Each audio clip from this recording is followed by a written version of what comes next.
Hello students, last class நீரின் மகத்துவத்தை பற்றி ஒரு இன்ட்ரடக்ஷன் பார்த்தோம். நீரின்றி அமையாது உலகு அப்படின்னு திருக்குறளில் சொன்னதை எப்படிலாம் நீர் உருவாகுது அப்படிங்கிற ஒரு அவுட்லைன் பேக்ரவுண்ட் இன்ஃபர்மேஷனையும் பற்றி நம்ம தெரிஞ்சுக்கிட்டோம். இன்றைக்கி வந்து இந்த page number 126 do you know அந்த வாட்டரில் பேராகிராஃப் இருக்கக்கூடிய டூ யூ நோ பற்றி தெரிஞ்சுக்கலான் இருக்கோம். எவர் கிரீன் ஃபாரஸ்ட் அப்படின்னா என்ன அப்படின்னா ஆண்டு முழுதும் மழைப்பொழிவு இருக்கக்கூடிய பகுதியில் இருக்கக்கூடிய காடுகள் வந்து எவர்கிரீன் ஃபாரஸ்ட் அப்படின்னு சொல்லுவோம். அந்த எவர்கிரீன் ஃபாரஸ்ட்டை பார்த்தீங்கன்னா அந்த இயற்பு வர இல்லை, எப்போ பார்த்தாலும் மழை இல்லைன்னு சொல்ல முடியாது. கிட்டத்தட்ட நம்ம இருக்கிற பிளேஸ் மாதிரியே வச்சுக்கேன், ரைட்டாக. அங்கே நம்ம கேரளா பார்டரில் நம்ம இப்படி தானே இருக்கோம், எப்போ பார்த்தாலும் மழை பெஞ்சிக்கிட்டு ஒரே வெயில் அடிக்கிற காலமே ரொம்ப கம்மி. அதை விட ரொம்ப ஹெவியாக இருக்கும்னு வச்சுக்கேன். சிறப்புஞ்சி மாதிரி சில இடங்கள்லாம் இருக்கு இல்லையா, டெய்லி மழை பெய்யும். டெய்லி ஏதாவது ஒரு அரை மணி நேரம் 1 மணி நேரம் என்ன ஆகும், கொஞ்சம் விட்டுச்சுன்னா உண்டு. அந்த மாதிரி இடத்துல இருக்கக்கூடிய மரங்கள் செடி கொடிகள் கலந்த கலவை தான் ஃபாரஸ்ட்னு சொல்கிறோம். அது எவர் கிரீன் ஃபாரஸ்ட்னு சொல்கிறோம். சரியா, என்னன்றதை இப்போ வாசித்து எக்ஸ்பிளைன் பண்ணுவோம். சரியா, வாசி. Evergreen forest found where heavy rainfall occurs throughout the year. Throughout the year full underline பண்ணிக்கலாம். Evergreen forest. அடுத்து Sclerophyllous forest. Sclerophyllous forest அப்படின்னா என்ன அப்படின்னா சம்மரில் ரெயின்ஃபால் குறையும், விண்டரில் ரெயின்ஃபால் நல்லா இருக்கும். அந்த மாதிரி இருக்கக்கூடிய ஃபாரஸ்ட்டில் என்ன சொல்கிறோம்னா ஸ்க்ளீரோஃபிலஸ் அப்படின்னு சொல்கிறோம். ரைட்டா, அடுத்து Found where very heavy rainfall occurs during winter and low rainfall during summer. இந்த லோ ரெயின்ஃபால் டியூரிங் சம்மர், அந்த ஸ்க்ளீரோஃபிலஸ், எவர்கிரீன் இதெல்லாம் அண்டர்லைன் பண்ணிக்க. 1 மார்க்கில் கன்ஃபியூஸ் பண்ணுற மாதிரி சில லிஸ்ட் வச்சு கேட்கலாம். சரியா, அடுத்து The productivity and distribution of plants depend upon the availability of water. Productivity and distribution of plant depends upon the availability of water. வாட்டரோட பூமியில் இருக்கக்கூடிய வாட்டரோட அளவு மழை பெய்யக்கூடிய அளவை பொறுத்து என்ன ஆகுது. ப்ரொடக்டிவிட்டி அப்படின்னு என்ன அர்த்தம் அப்படின்னா ஃபோட்டோசிந்தட்டிக் ரேட். அந்த பிளான்ட்டோட ப்ரொடக்டிவிட்டி என்னது, ஸ்டார்ச் ப்ரொடியூஸ் பண்ணுது. அதுக்கப்புறம் ஸ்டார்ச் மூலிமா வெஜிடபிள் ஃப்ரூட்ஸ் அந்த மாதிரிலாம் அதுக்குள்ளே ஸ்டோர் பண்ணி டெவலப் பண்ணி உருவாகுது இல்லையா, பிளான்ட் உற்பத்தி பண்ணிக்கிறது இல்லையா, ப்ரைமரி ப்ரொடியூசர்னு சொல்கிறோம் இல்லையா. அந்த மாதிரி ப்ரைமரி ப்ரொடியூசரில் அது என்னது ஃபோட்டோசிந்தட்டிக் ஆக்டிவிட்டி, சன்ஷைன், வாட்டர் ரொம்ப எசென்ஷியல் நம்ம பார்த்துருக்கோம். அப்போ அந்த வாட்டரோட ground water level and rainfall இதெல்லாம் பொறுத்து அந்த பிளான்ட்டோட ப்ரொடக்டிவிட்டி மாறும். அடுத்து டிஸ்ட்ரிபியூஷன் அப்படின்னு என்ன அர்த்தம்னா அந்த பிளான்ட்டை அந்த அந்த மழை அளவு அதிகமாக இருக்கக்கூடிய இடத்துல அந்த பிளான்ட் அதிகமாக இருக்கலாம், அல்லது மழை அளவு தண்ணி அளவு குறைவாக இருக்குன்னா அந்த இடத்துல அந்த பிளான்ட்டோட பரவல் இருக்கலாம். அப்போ அதெல்லாம் எதை பொறுத்து அமையுது, அந்த பிளான்ட்டோட பரவல் மற்றும் அந்த பிளான்ட்டோட ப்ரொடக்டிவிட்டின்னு சொல்லக்கூடிய அந்த ஃபோட்டோசிந்தட்டிக் ரேட் எதை பொறுத்து அமையுது, ஸ்டார்ச் ப்ரிப்பரேஷன் ரேட் எதை பொறுத்து அமையுது அப்படின்னா depends upon the availability of வாட்டரை பொறுத்து தான் அமையுது. அந்த வாட்டர் வந்து கிரவுண்ட் வாட்டர்லேயும் இருக்கலாம், அது ரிவர் பெட்டு பக்கத்தில் இருந்தால் சில சமயம் மழை பெய்யாட்டி என்ன ஆகும், தண்ணி நல்லா செழிப்பாக கிடைக்கும். அதனால் கிரவுண்ட் வாட்டர் அல்லது ரிவர் வாட்டர் ரெயின் வாட்டர் எதை பொறுத்தும் வாட்டரோட அவைலபிலிட்டியை பொறுத்து இது மாறும். அடுத்து Further, the quality of water is also important, especially for the aquatic organisms. குவான்டிட்டியை பொறுத்து மட்டும் நம்ம இந்த டிஸ்ட்ரிபியூஷன் ப்ரொடக்டிவிட்டியை சொல்ல முடியாது. குவாலிட்டி ஆஃப் த வாட்டர், குவாலிட்டின்னு என்ன வேணும், வாட்டர் குவாலிட்டி என்ன சொல்ல போகிறோம் அப்படின்னா வாட்டரில் கலந்துருக்கக்கூடிய டிசால்வ் கண்டென்ட்ஸ். ஃபார் எக்ஸாம்பிள் இந்த மினரல்ஸ்லாம் நிறைய கலந்துருக்கு அப்படின்னா அதில் வந்து ராக்லேருந்து வரக்கூடிய மினரல்ஸ், சால்ட் மெட்டீரியல்லாம் நிறைய கலந்துருக்குன்னா சலைனிட்டி இருக்கும்பாங்க. இந்த சலைனிட்டியை பொறுத்து வாட்டரை வந்து கிளாசிஃபை பண்ணலாம். அதே போல் சலைனிட்டியை பொறுத்து வாட்டரில் என்ன பண்ணுறோம், ஒயிட் ரேஞ்சஸ் அதை நம்ம என்ன பண்ணலாம், ஃப்ளக்சுவேஷனை பொறுத்து அந்த இது பிளான்ட்டை வந்து நம்ம பிரிக்கலாம். சலைனிட்டி டாலரன்ஸை பொறுத்து பிரிக்கலாம். ஒயிட் ரேஞ்ச் டாலரண்ட் இருக்குது, நேரோ ரேஞ்ச் டாலரண்ட் இருக்குது, அந்த மாதிரிலாம் இருக்குது. அதெல்லாம் என்னன்றதை பின்னாடி போகும். இல்லை எக்ஸ்ட்ரீம் சலைனிட்டியில் இருக்கக்கூடிய பிளான்ட்ஸ்லாம் கூட இருக்குது. சரியா, அதெல்லாம் என்னன்றதை நம்ம இப்போ 1 by 1 டிஸ்கஸ் பண்ண போகிறோம். ஓகேவா. அப்போ quality of the water also important role in productivity and என்னது டிஸ்ட்ரிபியூஷன். ஓகேவா. The total amount of water salinity in different water bodies are 0.5% in inland water, that is fresh water, fresh water inland water அப்படின்னு என்ன சொல்லுன்னா fresh water 0.5 எவ்வளோ இருக்குது 0.5%. 0.5% salinity இருக்குது. இன்னும் சில சமயம் ஆர்ஓ வாட்டர் மாதிரி இல்லாமல் சில வீட்டில் என்ன பண்ணுவோம்னா போர் வாட்டர் குடிக்கும்போது கொஞ்சம் கடுக்கிற மாதிரி இருக்கும், உப்பு தண்ணின்னு சொல்லுவோம். அதுக்காக உப்பு தண்ணிங்கிறது மெரைன், அதாவது கடல் தண்ணியை தான் சொல்லுவோம் மெரைன் வாட்டர். ஃப்ரெஷ் வாட்டர்ன்றது இந்த உப்பு தண்ணியுமே சேர்த்து தான் ஃப்ரெஷ் வாட்டர்னு சொல்லுவோம். ஆர்ஓ வாட்டர் மாதிரி இருந்தால் மட்டும்தான் ஃப்ரெஷ் வாட்டர்னு கிடையாது. குளம், குட்டை, ஏரி, நன்னீர் நிலைகள், போர், கிணத்துலேருந்து வரக்கூடிய நிலத்தடி போர் வாட்டர், இது எல்லாமே கன்சிடர்ஸ் தான் ஃப்ரெஷ் வாட்டர். சொல்கிறது புரிஞ்சா? இதில் எவ்வளவுக்கு சலைனிட்டி இருக்குன்னா 0.5% சலைனிட்டியில் தான் நம்ம சில இடங்களில் பார்க்குறோம். சில இடங்களில் தண்ணி ரொம்ப நல்லா அருமையாக இருக்குது, சில இடங்களில் கொஞ்சம் கடுக்குது இல்லையா, அது எல்லாமே ஃப்ரெஷ் வாட்டர் தான், ரைட்டா? ஆனால் என்ன பண்ணுறது, சலைனிட்டி 0.5. ஓகே, அது சாரிப்பா, டிட்டோ இருக்கும். அதனால் 5% சலைனிட்டி இருக்கலாம், 0.5 கிடையாது, 5% சலைனிட்டி இருக்கலாம். ஓகேவா? Next 30 to 35% in sea water. கடல் தண்ணியில் உப்பு தண்ணி எவ்வளோ இருக்குது, உப்புத்தன்மை எவ்வளோ இருக்குது, சலைனிட்டி எவ்வளோ இருக்குன்னா 30 to 35% இருக்கலாம். அப்போ அதுவே 30 to 35% இவ்வளோ உப்பு இருக்குன்னா என்ன சார் பண்ணுறது? ஆமாம், ரைட்டா? கடல்ன்றது வந்து நம்ம பூமியில் ஒரு பெரிய பூமியோட வயிறுன்னு சொல்லலாம். எப்படி அமேசான் ஃபாரஸ்ட்டை வந்து நுரையீரல்னு சொன்னோம் இல்லையா, காற்றுக்கு இது பண்ணி கொடுக்குறதுனால, இது கடலை வந்து பூமியோட வயிறுன்னு சொல்லலாம். எதை போட்டாலும் அதை ஒரு வழி பண்ணி டைஜஸ்ட் பண்ணி அதிலேருந்து மினரல்ஸ் எல்லாத்தையும் அக்குவர் அணிவரையாக பிரிச்சிடும். கடல் தண்ணிக்கு அந்த எபிலிட்டி உண்டு. அதனால தான் அந்த ஒரு கேரக்டர் இருக்கிறதுனால எல்லா டிச்சஸ், ட்ரைனேஜஸ், இண்டஸ்ட்ரியல் வேஸ்ட்டை பூரா கடலில் கொண்டு போய் கொட்டுறோம். ஏதோ ஓரளவுக்கு பண்ணால் பரவாயில்ல, எல்லாத்தையும் கொட்டும்போது அங்கே அக்வாட்டிக் ஆர்கானிசத்துக்கு ரொம்ப தலைவலியாக இருக்குது. இன்னொன்று, அந்த கடலில் நிறைய ராக்ஸ் இருக்குது. அந்த ராக்ஸ்லேருந்து வரக்கூடிய மினரல் இது கரைஞ்சி அந்த மாதிரி டிசால்வ் ஆகி வாட்டரில் ஸ்ப்ரெட் ஆகும்போது அது வாட்டருக்கு எப்படி இருக்குது, உப்புத்தன்மை கிடைக்குது. 30-35%, 30 to 35% சீ வாட்டர் என்னவா இருக்குது, சலைனிட்டி இருக்குது அப்படின்னு சொல்கிறாங்க. புரியுதா? இப்போ கடல் அப்படின்ற ஒரு விஷயம் இல்லாட்டி கெமிஸ்ட்ரின்னு ஒரு விஷயமே இல்லை. அதான் உண்மை, மறைமுகமாக. ஏன்னா இன்றைக்கி எவ்வளவோ எலமெண்ட்ஸ், எவ்வளவோ மினரல்ஸ், எவ்வளவோ ஓர்ஸ் எல்லாம் நம்ம எடுத்துகிட்டு இருக்கோம், எல்லாமே கடலை நம்பி தான் இருக்கும். ஈவன் பெட்ரோலியம், நேச்சுரல் கேஸஸ் கூட கடலுக்குள்ளே கிடைக்கிது. என்ன கொடுமைன்னே தெரியல. அப்போ எதுக்கு சொல்ல வரோம் அப்படின்னா, இந்த கடல்ன்றது வந்து உலகத்தின் ஒரு மர்ம பிரதேசமாகவே இருக்குது. ஆராய்ச்சியாளர்கள் மெரைன் பயாலஜின்னு கடலுக்கு அடியில் ஒரு லிமிட்டுக்கு மேலே போக முடியல. கடல் மெரைன் பயோடைவர்சிட்டியை இன்னும் பேர் வச்ச ஸ்பீசிஸே கொஞ்சோண்டு தான் அனிமல்ஸில். பிளான்ட்ல அதே போல தான் கொஞ்சோண்டு தான். இன்னும் நிறைய கண்டுபிடிக்க வேண்டியது. கடலை ஆராய்ச்சி பண்ணுறதுன்றது வந்து ஒரு ஆய்வில் போதாது நமக்கு, ரைட்டா? அதனால் இன்னும் நிறைய ஆராய்ச்சிகள் மெரைன் பயாலஜியில் நிறைய டெவலப் பண்ணிட்டு தான் இருக்குது. யூஎஸ்ஏலலாம் நல்லா பண்ணிகிட்டு இருக்கிறாங்க. அப்போ எதுக்கு சொல்ல வரோம்னா, இந்த சலைனிட்டி, கடல் வந்து கடல் தண்ணின்றதுக்கு ஒரு கேரக்டர் இருக்கணும்னா எவ்வளோ இருக்கலாம், 30-35% சலைனிட்டி இருக்கலாம். இதில் ஹைப்பர் சலைனிட்டின்னு வேறு இருக்குது. சில இடங்களில் கடல் நீர் அதிகமாக ஆவியாகும் சம்மர் டைத்தில். அந்த இடத்துல பார்த்தீங்கன்னா என்ன ஆகும் அப்படின்னு பார்த்தீங்கன்னா, வாட்டரில் உப்பு நிறைய உப்போட சலைனிட்டியோட கான்சன்ட்ரேஷன் கம்மியாகும், அது கூடிடும் உப்போட அளவு. ஸோ ஃபார் எக்ஸாம்பிள் NaCl இருக்குன்னு வச்சுக்கோ, சோடியம் குளோரைடு உப்பு ஒரு பீக்கரில் எடுத்துக்கிறேன். அந்த பீக்கரில் வந்து 100 ml வாட்டர் வச்சுருக்கேன். அதில் அந்த NaCl உப்பை வந்து ஒரு 8 to 10 கிராம் போடுறேன், ரைட்டா? இப்போ ஒரு கான்சன்ட்ரேஷனில் இருக்கு இல்லையா? இப்போ இதே வாட்டரை அப்படியே கொண்டு போய் ஹீட் பண்ண வாட்டர் வேப்பர் ஆகிடும், உப்பு அப்படியே தான் இருக்கும். அப்போ என்ன ஆகும், வாட்டரோட அளவு 100 ml இங்கே என்ன ஆகிடுது, 80 ml அல்லது 60 ml ஆகிடுது. உப்பு அதே கான்சன்ட்ரேஷன் இருக்கும்போது அந்த வாட்டரோட டிசால்வ் கண்டென்ட் அதிகமாகுது, வாட்டரோட அந்த சலைனிட்டி அதிகமாகிடுது.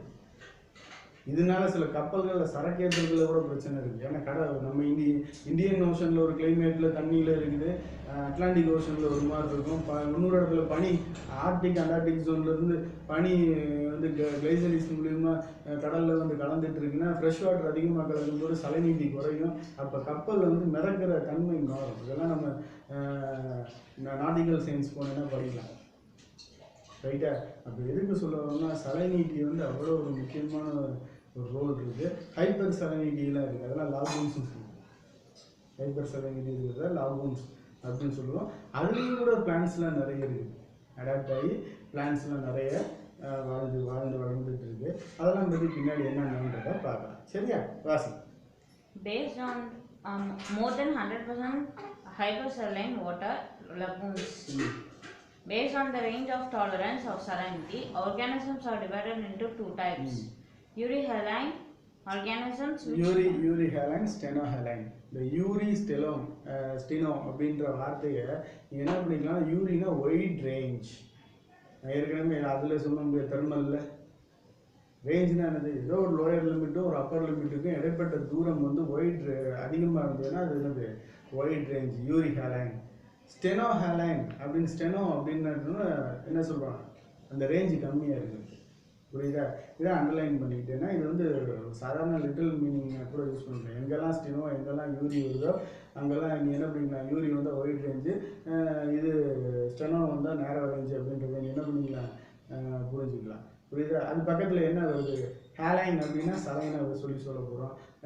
தெர்மல் அப்படின்னா ஹீட்டை பற்றி பேச போகிறோம். அடுத்து ஃபேஜிக் அப்படின்னா உணவு. யூரிஃபேஜிக் அப்படின்னா நிறைய wide range of variety of food. ஃபேஜிக்னா நான் சில ஈட்டிங்னு சொல்லியிருக்கோம். அதே போல் யூரி பேத்திக் அப்படின்றப்ப என்ன ஆகுதுன்னா டெப்த்து, ஒயிட் ரேஞ்ச் ஆஃப் டெப்த்தில் இருக்கக்கூடியது. அல்லது ஸ்டெனோ அப்படின்னா அதுக்கு ஆப்போசிட் அப்படி. அப்போ இதெல்லாம் வந்து டெக்னிக்கல் டேர்ம்ஸ் தான், சரியா? அப்படின்றப்ப அது யூரினா ஒயிட் ரேஞ்ச், ஸ்டெனோனா நேரோ ரேஞ்ச், ரைட்டா? அது பக்கத்தில் என்ன வருதோ அதுக்கு மீனிங் எடுத்துக்க. ஹேலைன் அப்படின்னா சலைனிட்டியை குறிக்கிறது. தெர்மல் அப்படின்னா ஹீட்டை குறிக்கிறது. ஃபேஜஸ் அப்படின்னு சொன்னோம்னா உணவு சாப்பிடக்கூடிய வெரைட்டியை குறிக்கிறது. அதே போல் பேத்திக் அப்படின்றது டெப்த்தை குறிக்கிறது. இதெல்லாம் பின்னாடி உனக்கு நம்ம பேச போகிறோம், வாசிக்கலாம். organisms which can live வாசிக்கலாம். organisms which can live in water with a wide range of salinity. Underline பண்ணிக்க. வைட் ரேஞ்ச் ஆஃப் சலைனிட்டினா இந்த வார்த்தையை ரொம்ப எதிர்பார்ப்பாங்க. வாட் இஸ் மீன் பை யூரிஹாலைன் அப்படின்னு கேட்டாங்கன்னா என்ன பண்ணுவேன், இந்த வார்த்தை நிறைய வைட் ரேஞ்ச் ஆஃப் சலைனிட்டி அப்படின்ற வார்த்தையை கரெக்டாக கணக்கு வச்சுதமாக எதிர்பார்ப்பாங்க. கீழே அடுத்து examples marine algae and marina angiosperms. இதெல்லாம் எக்ஸாம்பிள். அடுத்து stenohaline organisms which can withstand only small range of salinity. Example plants of estuaries. Estuaries. First என்ன சொல்கிறோம்னா இந்த சலைனிட்டி அதாவது எப்படி சொல்கிறோம் அப்படின்னா இந்த withstand in small range of salinity, அதை அண்டர்லைன் பண்ணிக்க. ஏன்னா இது stenohaline. What is mean by stenohaline அப்படின்னா இந்த வார்த்தையை எதிர்பார்ப்பாங்க.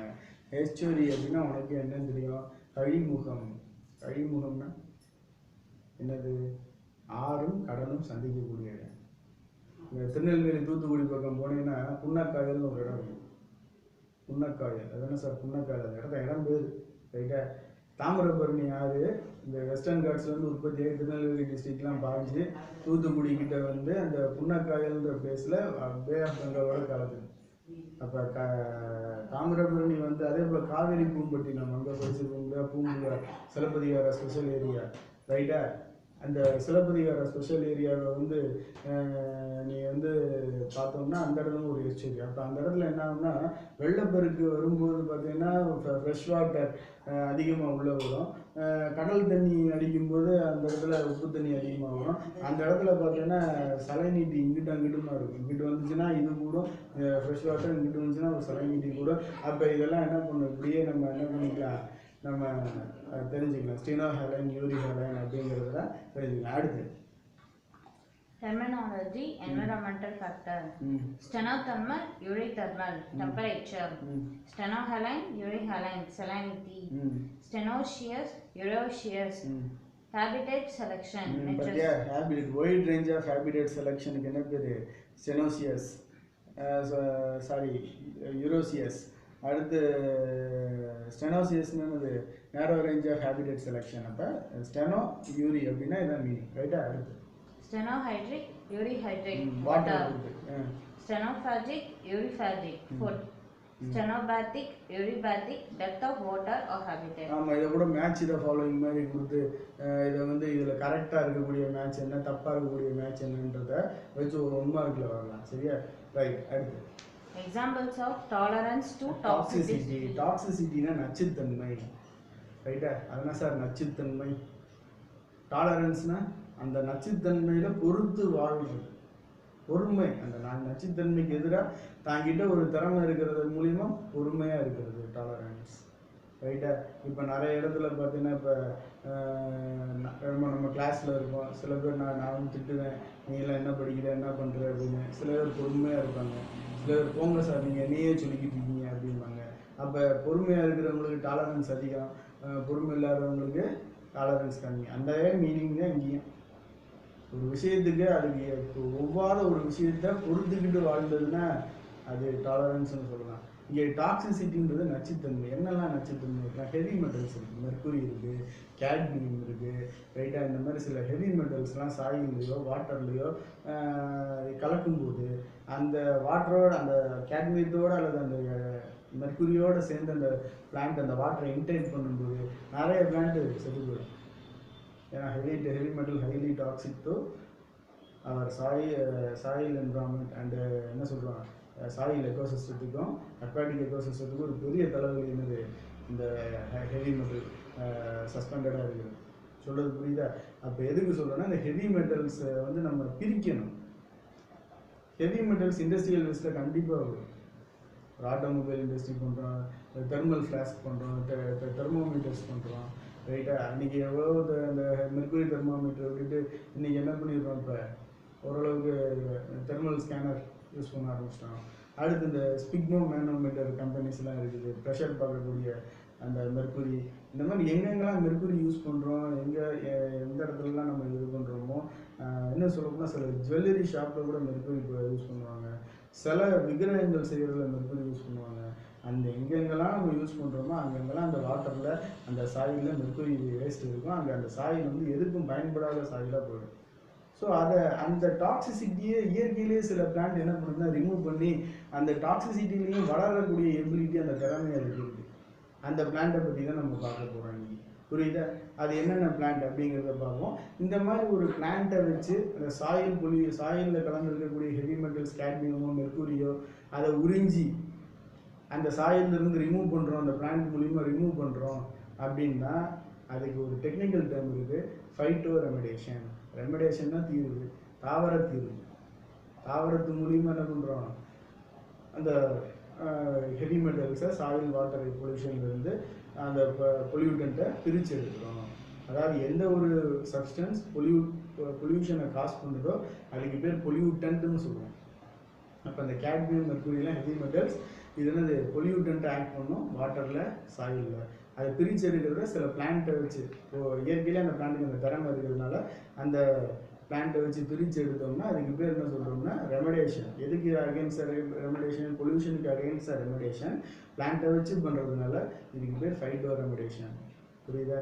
சில சமயம் சில பாக்டீரியாஸ் யூஸ் பண்ணுவோம் சில இடங்களில், அதுக்கு என்ன சொல்கிறோம், மைக்ரோபியல் ரெமடேஷன் சொல்லுவோம். புரியுதா? இந்த மாதிரி ஃபைட்டோ ரெமடேஷன், மைக்ரோபியல் ரெமடேஷன்லாம் எக்கலாஜிக்கல் பொல்யூஷன் கண்ட்ரோல் பற்றி படிக்கும்போது நம்ம டீட்டெயிலாக படிக்கலாம். இதில் எப்படி அந்த டாக்ஸிசிட்டி அந்த பிளான்ட் வந்து பொறுத்துக்குது, டாலரேட் பண்ணுது அப்படிங்கிற இன்ஃபர்மேஷன் மட்டும் இதில் என்னன்றதை பார்க்கலாம். வாசிப்போம். Soya bean and tomato manage to tolerate presence of cadmium poisoning by isolating cadmium and storing into few groups of cells and prevent cadmium affecting other cells. பார்த்தியா? இயற்கையிலேயே சோயாபீன் இருக்கு இல்லையா, சோயாபீன், தக்காளி, ரைட்டா, இதெல்லாம் என்ன பண்ணுது அப்படின்னா மண்ணில் சாயிலில் அந்த கேட்மியம் கலந்த வாட்டர் இருக்குன்னா அதை ஃபஸ்ட்டு உறிஞ்சிருது. உறிஞ்சி அந்த கேட்மியம் வாட்டரை உறிஞ்சி எடுத்துட்டு அதை என்ன பண்ணுது, அந்த வேருக்கு பக்கத்துலேயே சில செல்ஸில் மட்டும் சேர்த்து வச்சு என்ன பண்ணுது, அப்சர்வ் பண்ணிக்குது. புரியுதா? இப்போ இந்த இடத்த வச்சு சொல்கிறேன் வந்து,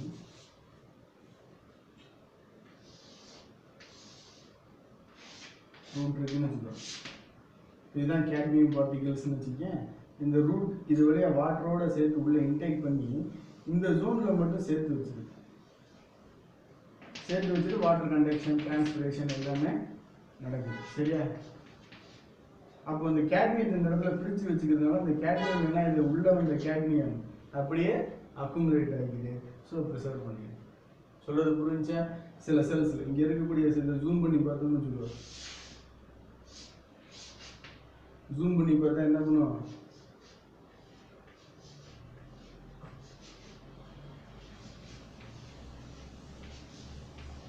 குரூப் ஆஃப் செல்ஸ் இருக்கு, இதுல கேட்மியம் இருக்கும் சில செல்ஸ்ல. இந்த ஏரியா புரியுதா? இது என்னது, கேட்மியம். புரிஞ்சுதா? அப்போ இந்த மாதிரி என்ன பண்ணுதுன்னா ஐசோலேட் பண்ணிடுது அந்த கேட்மியத்தை, ரைட்டா. அடுத்து சில பிளான்ட்ஸ் என்ன பண்ணியிருக்கு அப்படின்னா ஸ்பெஷல் கைண்ட் ஆஃப் ப்ரோட்டீன் இருக்குது அகேன்ஸ்ட் ஃபார் கேட்மியம். ஹைகார்னியான்னு ஒன்று படிச்சிருக்கோம். ஹைகார்னியா வெங்காய தாமரை, ஆகாய தாமரைன்னா சொல்லுவோம். அதாவது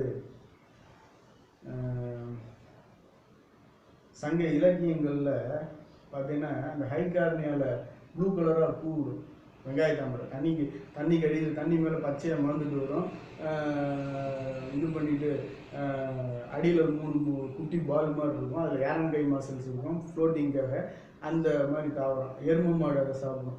அதை நீ பார்த்தீங்கன்னா இப்போ புறநானூறு அகநானூறு பாடல்களில் பார்க்கும்போது அதை வந்து பெண்களோட கண்கள் கூப்பிடுவாங்க. நீ கருநீல கலரில் கண் இருக்கணும், அந்த மாதிரி குவளை முட்டுன்னு சொல்லுவோம், ரைட்டா. ஊதா பூவில் ஊற்றிய வண்ணம் எல்லாம் சேர்ந்து உந்தன் கண்ணில் இன்னும்லாம் வருது இல்லையா. அப்போ அதெல்லாம் நிறைய ஓமைகள் அந்த ஹைகார்னியாவை சொல்லுவாங்க, சரியா. அப்போ வெங்காய தாமரை, அந்த வெங்காய தாமரைன்றது லோக்கல் நேமு. அந்த அந்த பிளான்ட்ல என்னன்னா அடியில் பார்த்தீங்கன்னா அந்த வேர் முடி இப்படி கூட பார்த்துருப்பாரு.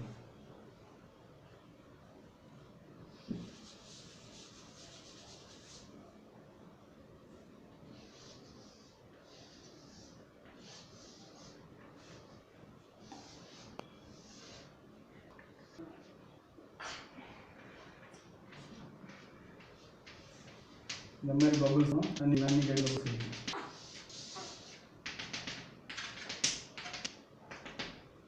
சரிங்களா. இந்த ஹைகார்னியா பிளான்ட் என்ன பண்ணுதுன்னா இந்த தண்ணி ஸ்டோர் பண்ணிக்குது. அதுக்கு வித்தியாசம் டொமேட்டோக்கும் என்ன பார்த்தோம் இன்னொன்று சோயா பீன்ஸுக்கும் செல்ஸில் ஸ்டோர் பண்ணுது அப்படின்னா இந்த கேட்மியத்தை இது என்ன பண்ணுதுன்னா புரோட்டீன் தனியாக செல்லில் இருக்கக்கூடிய புரோட்டீன். இது செல் அப்படின்னா இந்த மெம்பரைன் பவுண்டட் புரோட்டீன் இருக்கும் இல்லையா, இந்த புரோட்டீனில் கொண்டு போய் சேர்த்து வைக்குது, புரியுதா. இது மூலியமாக அந்த கேட்மியத்தை என்ன பண்ணுது எடுத்து சீக்வஸ்ட்ரேஷன் பண்ணிடுது, தனிமைப்படுத்திடுது, சரியா. வாசி. Rice and Haicornia tolerate underline பண்ணி cadmium. Haicornia, rice and Haicornia Tolerate cadmium by binding it to their proteins. These plants otherwise can also be used to remove cadmium from contaminated soil. இப்போ இயற்கையிலே இதுக்கு அந்த சக்தி இருக்குன்றதை நம்ம ஆராய்ச்சி மூலியமாக கண்டுபிடிச்சிருக்கோம் இல்லையா. அதனால எங்கெங்கெல்லாம் இந்த கேட்மியம் ஹெவி மெட்டல் பொல்யூஷன் இருக்கோ அங்கங்கெல்லாம் அல்லது எந்தெந்த பாண்ட்லாம் அந்த மாதிரி இருக்கோ அதுலலாம் நம்ம என்ன பண்ணோம்னா இந்த ஹைகார்னியாவை போட்டு விட்டோம்னா அது பாட்டுக்கு அந்த அந்த பொல்யூட்டண்ட்டாக ரிமூவ் பண்ணிடுறோம். ஸோ அந்த என்வரான்மெண்ட் கிளியர் ஆகிடும். ஸோ ஒரு பிளான்ட் மெட்டீரியலை வச்சு ஒரு பொல்யூஷனுக்கு அகேன்ஸ்டாக ஒரு தீர்வை கொண்டு வந்தோம்னா அதுக்கு பேர் remediation, phyto remediation. What is mean by phyto remediation அப்படின்னு ஒரு கொஸ்டின் கேட்டாங்கன்னா என்ன பண்ணுற இந்த டொமேட்டோ இந்த எக்ஸாம்பிள்லாம் கூட எழுதலாம். அப்படி இல்லாட்டி இந்த ஹைகார்னியா என்ன பண்ணுது ஹெவி மெட்டல்ஸ் கேட்மியத்தை அப்சர்வ் பண்ணிக்குது. அதைத்தான் என்ன சொல்கிறோம் அப்படின்னா என்னது ஃபைட்டோ ரெமடேஷன் அப்படின்னு சொல்கிறோம். அப்படின்றத ஒரு மாதிரி இந்த பேராலேருந்து பிரித்து எழுத பழகணும். வாசி. This is known as phytoremediation. சத்தமாக வாசிக்கணும்.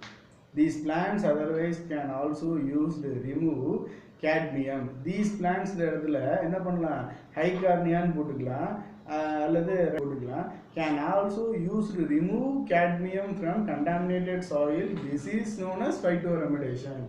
அப்போ these plantsக்கு பதில் என்ன பண்ணி மேலே சொன்ன அல்லது எல்லாத்தையுமே கூட எழுதிட்டு can now be used remove cadmium contaminated soil is known as phytoremediation அப்படின்னு சொல்றது டிஃபைன் அப்படி இதைத்தான் எழுதணும், சரியா. அடுத்து நம்ம பார்க்க போகிறதுன்னா விண்ட். நம்ம என்ன பண்ணியிருக்கோம் அப்படின்னா நம்ம இந்து மதத்தில் புராணங்கள் இதிகாசங்கள்லாம் பார்த்தீங்கன்னா இது எல்லாத்துக்குமே ஒரு காடு வச்சுருக்கோம். வருணன், இந்திரன், புரியுதா, வாயு பகவான், ரைட்டா. அப்போ இது wind also important factor, ecological factor, புரியல. திடீர்னு காற்று ஒரு மாதிரி வேறு மாதிரி அடித்தா இது ஃபுல்லாகவே மாறுது. இன்னும் ஏற்கனவே இன்ட்ரடக்ஷன் சொல்லியிருக்கேன். வடமேற்கு காற்று, பருவக்காற்று, தென்மேற்கு பருவக்காற்று. பருவக்காற்றுகள்னால தான் ஒரு மழையே வருது. மழை தான் எக்கானமியில் கண்டுபிடிக்க வச்சு தான் என்ன பண்ணுவோம் ஒரு நாட்டோட வசதி வாய்ப்பெல்லாம் தீர்மானிக்குது. சாயில் டெக்ஸ்சர் தீர்மானம் ஆகுது.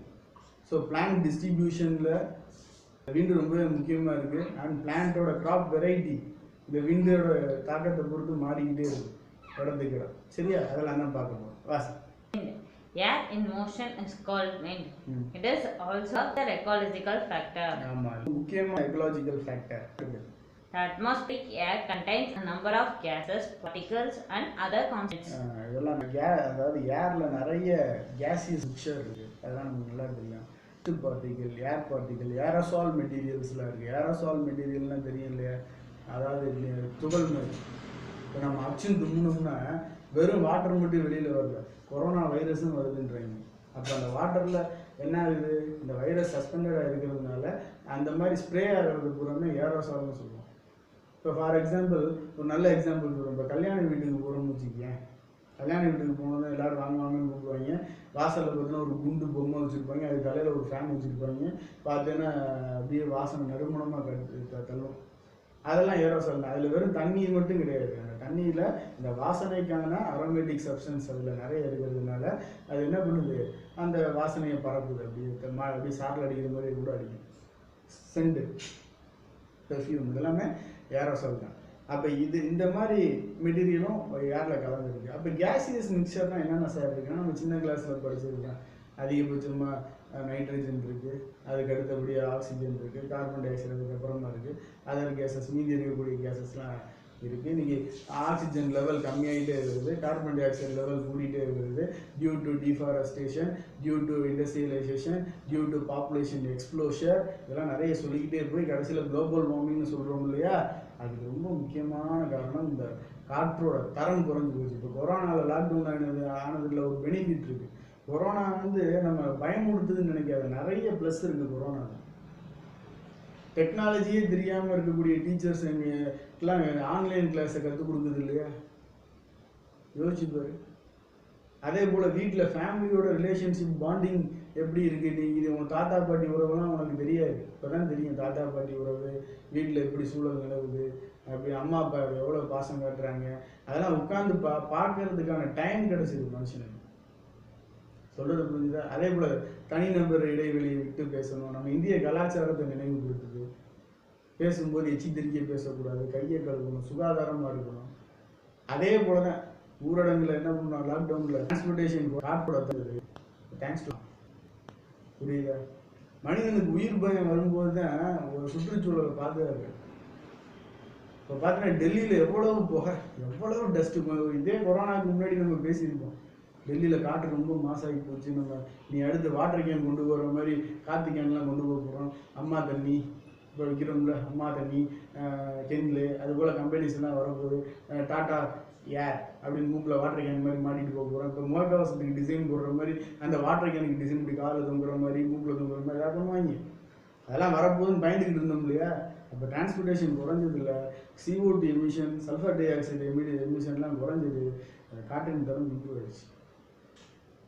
ஏன்னா இப்போ இருக்கிற மரங்கள் நம்ம விடக்கூடிய டாக்ஸிக் கேஸுக்கு ப்ரப்போர்ஷனாக இல்லை. சொல்கிறது ஏன்னா ரோடு போடுறோம், அது போடுறோம்னு டெவலப்மெண்ட் என்ன பண்ணிகிட்டு இருக்கோம்? டீஃபாரஸ்டேஷன் பண்ணுறதுனால காற்றின் தரம் குறைஞ்சி போச்சு. போகிற வரைக்கும் ஆட்டோமொபைல்ஸ் அதிகப்படுத்திட்டோம். அப்போ என்ன ஆகுது? இதெல்லாம் பற்றி பின்னாடி அடுத்தடுத்த லெசனில் படிக்க போகிறோம். ரொம்ப அது முக்கியமான லெசன். இந்த காற்றுன்றது ஒரு முக்கியமான விஷயம். நீரின்றி அமையாத உலகுன்ற போல காற்றின்றி அமையாத உலகு மனித வாழ்க்கை. காற்றின்றி அமையாத மனித வாழ்க்கை. ஏன்னா மற்ற சில லோயர் ஆர்கானிசம் எல்லாம் கூட சல்ஃபர் கேஸ்லாம் ரெஸ்பிரேட்டரி கேஸாக வச்சுக்கிட்டு வாழ்ந்துருக்கு. புரியுதா?